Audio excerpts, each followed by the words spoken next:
Welcome, my friends, to another lesson about the work of air, especially in currents.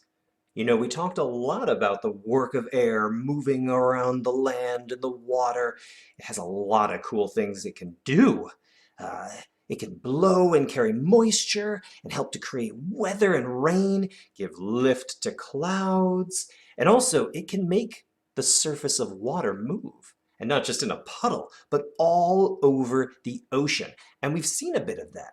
We also talked about how water can move a lot like air, those warm and cool currents. And hey, let's take a look at this chart right here. Because we really have been talking about the currents of the ocean and the motion of warm and cold currents specifically. Now, did you know a lot of these currents have names? Well, take a look. You can see the names of different currents on this chart, or maybe it's a map. And we can see where these currents originate and where they are going, and get an idea of the effect they might have on the region they end up in. For instance, an area that's normally cool has a warm current moving into it. What do you think it's going to be like in that area? Or vice versa? Well, I'd like you to take a look down here at a major cold current called the west wind drift. What do you think pushed the west wind drift?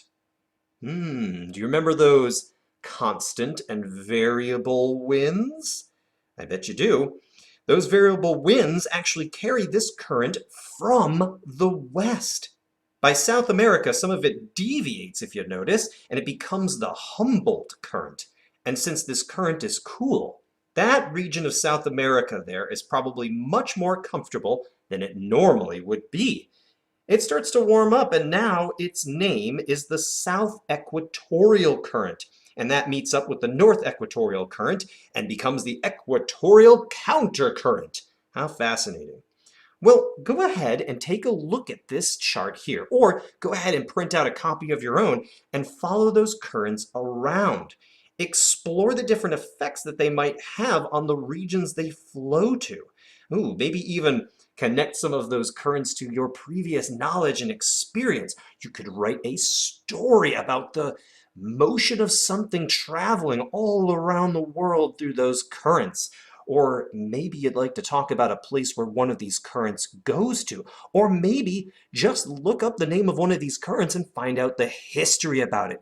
There are some fantastic stories in history about many of these currents, both currently, and in the past as well. So check these currents out and get blown away, my friends.